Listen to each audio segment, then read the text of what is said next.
이 자신의 사건 내용을 변호사에게 글로 써주는 것은 매우 중요한 일이다. 왜냐하면 앞에서도 말했듯이 변호사는 당신을 대신하여 정확한 내용을 설명한 서류를 이 재판부에 내고 판사는 서류에 쓰인 내용과 증거물들 기초로 판결을 내리기 때문이다. 이 변호사를 자주 만나 말로 이야기하면 안 될까?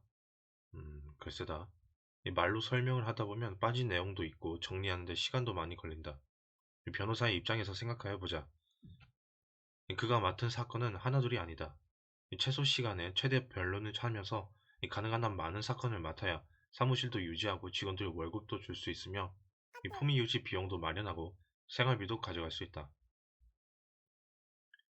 때문에 변호사가 사건 내용을 파악하는 데 사용하는 시간을 이 가급적 줄여주는 것이 당신에게 유리하다. 제출된 서류들을 통해 모든 것을 판가름하는 기록 재판에서는 판사가 고려해야 할 사항들을 이 서류에서 많이 제시한 쪽이 당연히 유리하다. 하지만 일반인들은 대부분 신인의 억울한 사정을 누구보다도 잘 아신다. 내지는 진실은 언젠가는 밝혀진다는 순박한 생각으로 판사가 고려해야 할 사실들을 제대로 설명조차 안 하는 경우들도 많다. 여기서 유전무죄, 무전유죄라는 현상이 생겨난다. 이 돈이 있으면 사건에 대한 설명을 체계적으로 할 수 있는 변호사를 살 수 있으나 돈이 없으면 그 설명이 어설프게 되어 억울한 사정에서 벗어나지 못하게 될 가능성이 높아지기 때문이다. 즉, 유전무죄, 무전유죄라는 말이 돈이 있으면 뇌물을 주고 죄를 면제받을 수 있기 때문에 생긴 것은 아니라는 말이다. 때문에 돈이 없어 변호사를 선임하지 못하였지만 억울하다면 문장력이 형편없어도 그 내용을 상세히 적어 재판부에 제출해야 한다. 어쨌든 당신이 사건의 상황을 변호사에게 아주 상세하게 설명하였다 할지라도 개 같은 변호사를 만나면 그것조차 무용지물이 될 수 있다. 이런 일이 도대체 왜 일어난다는 말인가? 첫째, 사무장에게 지나치게 의존하는 변호사들이 그런 실수를 한다. 이 제출 서류를 사무장이 다 꾸미고 변호사가 검토를 하는 과정에서 뭔가 빼먹고 마는 경우가 종종 발생한다. 실제로 허수아비 변호사 한 명을 내세워 놓고 일은 사무장이 다 하는 경우도 있다. 이런 경우 변호사의 나이는 젊거나 아주 많다. 둘째, 이 변호사가 자만심에 가득 찬 경우 그런 일이 일어난다. 자기가 명석한 두뇌로 사건의 상황을 알고 있다고 생각하면서 의뢰인의 설명을 건성건성 들으면서 그저 걱정하지 말라고 한다. 변호사와의 처음 면담에서 사건 내용을 제대로 들어보지도 않고 믿고 맡기라는 식의 태도를 보이는 변호사는 피하는 것이 좋다. 셋째, 변호사들 중에는 뜻밖에도 법 논리 싸움에 약한 사람들이 있다. 글 쓰는 솜씨가 형편없는 사람도 있다. 암기 실력만 뛰어나고 지혜를 갖추지 못한 사람들이다. 이런 사람들은 설명을 할 때 법적 논리성이 매우 빈약하다.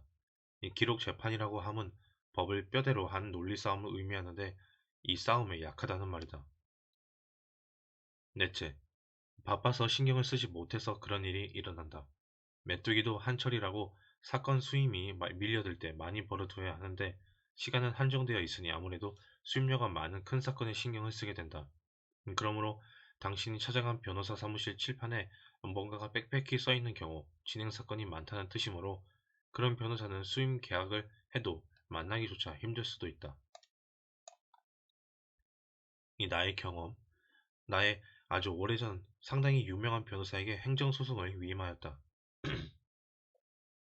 그는 판검사 출신은 아니었으나 그의 개업 사실을 거의 모든 언론에서 보도하였을 정도니 그 유명세를 짐작할 수 있을 것이다. 그에게 내가 직접 전해준 자료들은 수백 페이지에 달했고 심지어 참고하여야 할 서적들까지 전달해 줬다. 하지만 100% 승소할 수 있는 사건이었음에도 결과는 신통치 못했다. 이 절반의 승리만 거두었던 것이다. 이 판결이 나온 뒤 변호사가 그동안 어떻게 변론 서류들을 작성하였는지를 받아다가 검토해보니 내가 제시한 핵심 내용들조차 제대로 반영되어 있지 않았다. 나는 분노하였고 그 변호사를 만나 하나씩 따지기 시작했다.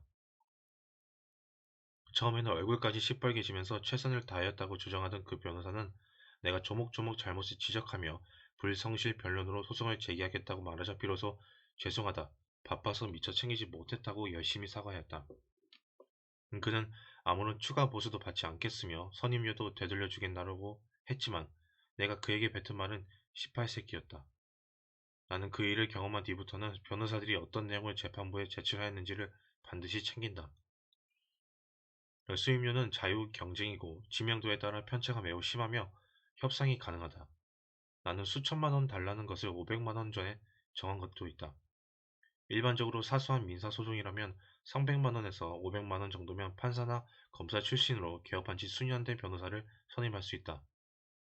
변호사와 계약할 때는 착수금은 최소로 주고 나머지는 성공 사례비조로 나중에 주는 것이 좋은데 이것을 좋아하는 변호사는 별로 없다. 왜냐하면 성공 사례비를 안 주고 떼어먹는 의뢰인들도 많기 때문이다.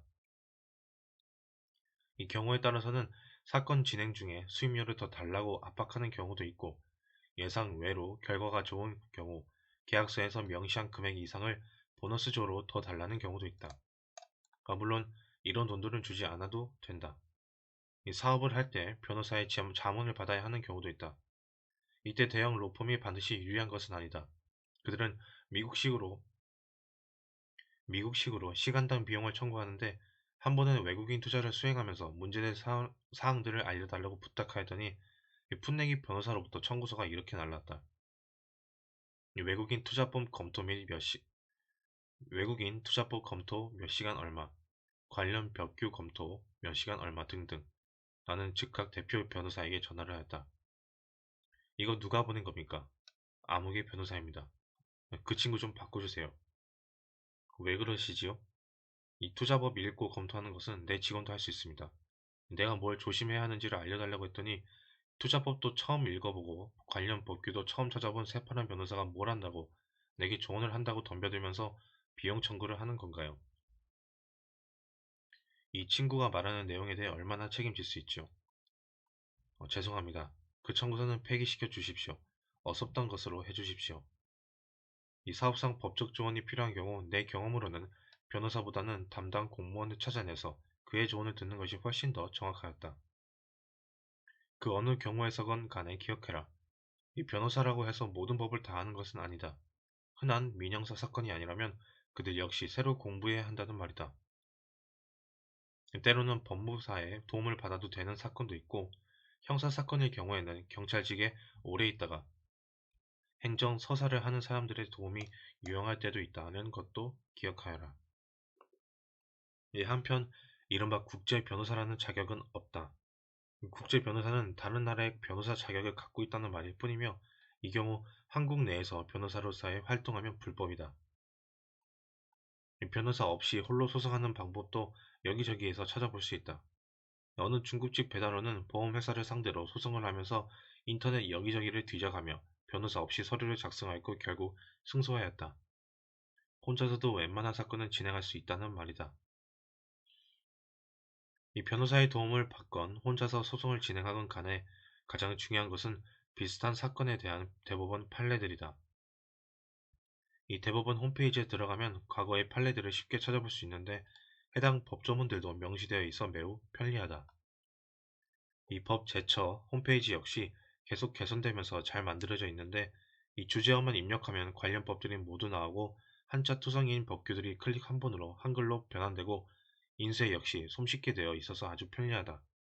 궁금한 것이 있으면 언제라도 법을 찾아서 읽어보아라. 이 세상에서 법으로부터 자유로운 사람은 무인도에서 사는 사람뿐이다. 이 민사소송에서는 변호사나 판사나 판결보다는 조정이나 화해를 선호하는 경향이 강하다. 이 판사 입장에서 볼 때는 기록으로 남게 되는 판결문을 굳이 작성하지 않아도 된다. 이 조정이나 화해라는 것은 결국 원고와 피고가 변호사와 함께 만나 구두로 협의하며 결정하는 것인데 그 과정에 참여하는 조정위원이 하는 역할은 미미하다. 한쪽은 합의 의사가 있는데 다른 쪽은 합의 의사가 없는 경우 정식으로 재판이 시작되는데 이 판사에게 밉보일 가능성도 심리적으로는 제기된다. 이 수임 계약을 할 때 승소가 아닌 조정이나 화해일 경우의 수임료는 당연히 낮춰야 하고 성공 사례비 지급도 없는 것으로 하는 게 맞다. 1심이 아닌 2심의 경우에는 이미 웬만한 내용은 1심에서 다투었을 것이기에 쟁점 한두 개로 다투는 경우가 많은데 1심에서 한 얘기를 살짝 고쳐서 법원에 딱 한 번 제출하면 되는 것을 알고 있으면서도 수임료를 많이 요구하는 변호사가 있기도 할 것이다.